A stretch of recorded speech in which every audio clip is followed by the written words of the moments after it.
বাবার বাড়িতে থাকি বা শ্বশুর বাড়িতে একটা বাচ্চা নিয়ে দিন রাত সামলানো কিন্তু ভীষণই একটা চ্যালেঞ্জের ব্যাপার, কিন্তু অনেকে কিন্তু সেটা বোঝে না। অনেকের কাছেই মনে হয় যে ছোট বাচ্চা সামলানো সেটা আর কি এমন বড় ব্যাপার, সবার কোলে কোলে থাকলেই তো মানুষ হয়ে যায়। বাবার বাড়িতে পড়ে থাকার তো কোনো মানেই হয় না। বাবার বাড়িতে আর কি বা কাজ থাকে, রাঁধতে হয় না, কোনো কাজ করতে হয় না, বাচ্চাটাকেও তো সেরকম ভাবে সামলাতে হয় না, সারাদিনই শুয়ে বসেই কেটে যায়। সো হ্যালো এভরিওয়ান, আমি বর্ণালী, আর আমার বাবার বাড়িতে আমার ছোট্ট বেদকে নিয়ে কিভাবে দিনরাত কাটে সেটারই একটা ছোট্ট ভিডিও তোমাদের সাথে আজকে শেয়ার করবো। জানো তো, আমাদের প্রত্যেকের জীবনই কিন্তু কোনো না কোনো দিক থেকে অপরিপূর্ণ রয়েছেই। আমরা দূর থেকে ভাবি হয়তো দেখে যে তার জীবন হয়তো ভীষণ সুখী, সে হয়তো সবটা পরিপূর্ণরূপে পেয়েছে, কিন্তু কাছে গেলে কিন্তু বোঝা যায় যে সেটা মাত্রই ধোঁয়াশা। কেউই কিন্তু তার জীবনে সম্পূর্ণভাবে সুখী নয়। আপাত দৃষ্টিতে কিছু কিছু মানুষ দূর থেকে দেখেই এটা বিচার করে ফেলে যে আমার জীবন হয়তো অনেকটা সহজ স্বাভাবিক, কিন্তু আমি কিন্তু সেটা একমাত্র জানি যে আমার জীবনেও অনেক না পাওয়া আছে, আশা আছে, আকাঙ্ক্ষা আছে, স্বপ্ন আছে, যেগুলো পরিপূর্ণ হতে এখনো অনেক দিন সময় লাগবে। আচ্ছা তোমরা বলো তো, প্রেগনেন্সির টাইম থেকে শুরু করে বাচ্চা হবার পর একটা মেয়েকে তার বাপের বাড়ির কেন প্রয়োজন হয়?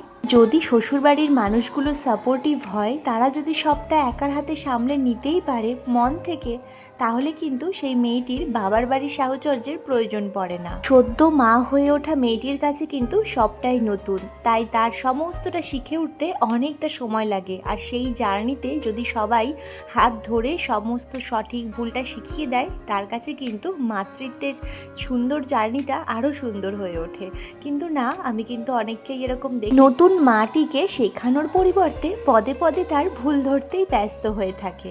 হয়তো বা কোনো কোনো সময় এর তার সাথে তুলনা আসে।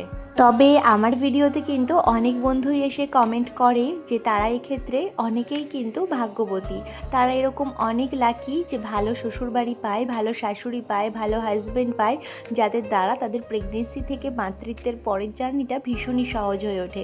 তাদের কিন্তু আর মায়ের কাছে থাকার প্রয়োজন পড়ে না।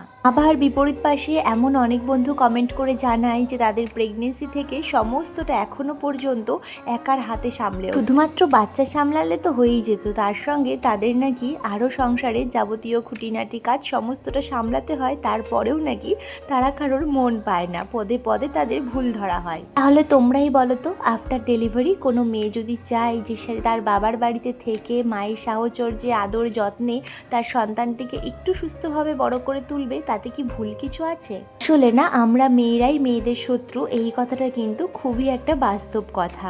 আজকের দুনিয়াতে না, একজন নারী যদি আর একজন নারীর সত্যি করে পাশে থাকতো, তাহলে আজকের সমাজে দাঁড়িয়ে এত হিংসা, এত কষ্ট কোনো মেয়ের জীবনেই হয়তো থাকতো না। আমিও কিন্তু আমার এই মাতৃত্বের জার্নিটায় মানসিক দিক থেকে যেরকম আমার হাজবেন্ডের সাপোর্ট পেয়েছি, তেমন শারীরিক দিক থেকে কিন্তু আমার মায়ের সাহচর্যের প্রয়োজন পড়েছে। হ্যাঁ, প্রয়োজনটা কিন্তু আমারই, আমার মায়ের নয়।